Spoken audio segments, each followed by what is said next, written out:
Salut à vous chers amis, mon nom c'est Windel Benjamin Etienne, vous êtes à Un tête-à-tête avec Dieu, bienvenue à vous. J'ai l'immense plaisir de vous présenter un ensemble de versets bibliques sur la sexualité et le mariage. Genèse 1er verset 27 et 28. Dieu créa l'homme à son image, il le créa à l'image de Dieu, il créa l'homme et la femme. Dieu les bénit et Dieu leur dit: soyez féconds, multipliez, remplissez la terre et l'assujettissez, et dominez sur les poissons de la mer, sur les oiseaux du ciel et sur tout animal qui se meut sur la terre. Genèse 2, versets 23 et 24. Et l'homme dit: voici cette fois celle qui est os de mes os et chair de ma chair. On l'appellera femme parce qu'elle a été prise de l'homme. C'est pourquoi l'homme quittera son père et sa mère et s'attachera à sa femme et ils deviendront une seule chair. Deutéronome 24, verset 5. Lorsqu'un homme sera nouvellement marié, il n'ira point à l'armée et on ne lui imposera aucune charge. Il sera exempté par raison de famille pendant 1 an et il réjouira la femme qu'il a prise. Proverbe 31, verset 30. La grâce est trompeuse et la beauté est vaine. La femme qui craint l'Éternel est celle qui sera louée. 1 Corinthiens 7, verset 5. Ne vous privez point l'un de l'autre, si ce n'est d'un commun accord pour un temps, afin de vaquer à la prière, puis retournez ensemble, de peur que Satan ne vous tente par votre incontinence. 1 Corinthiens 6, verset 12 à 20. Tout m'est permis, mais tout n'est pas utile. Tout m'est permis, mais je ne me laisserai asservir par quoi que ce soit. Les aliments sont pour le ventre et le ventre pour les aliments, et Dieu détruira l'un comme les autres. Mais le corps n'est pas pour l'impudicité, il est pour le Seigneur, et le Seigneur pour le corps. Et Dieu qui a ressuscité le Seigneur nous ressuscitera aussi par sa puissance. Ne savez-vous pas que vos corps sont des membres de Christ? Prendrai-je donc les membres de Christ pour en faire les membres d'une prostituée? Loin de là.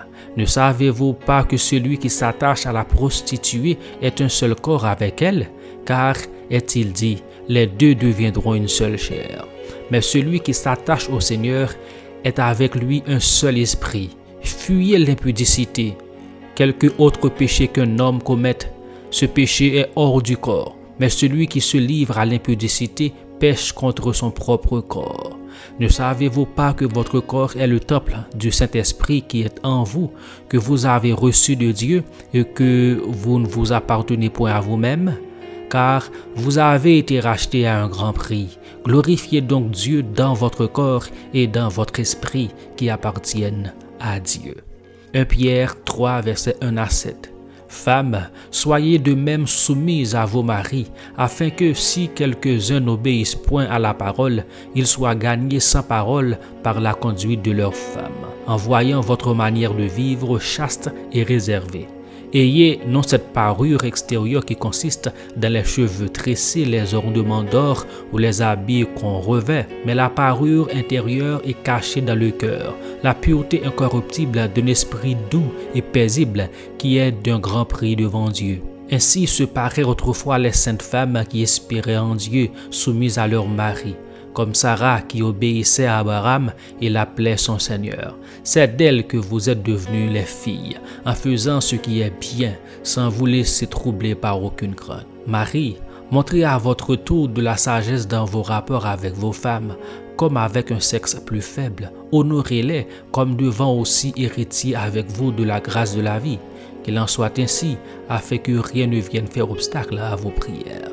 Éphésiens 5, versets 22 à 33. Femmes, soyez soumises à vos maris, comme au Seigneur, car le mari est le chef de la femme, comme Christ est le chef de l'Église, qui est son corps et dont il est le Seigneur. Or, de même que l'Église est soumise à Christ, les femmes aussi doivent l'être à leur mari en toutes choses.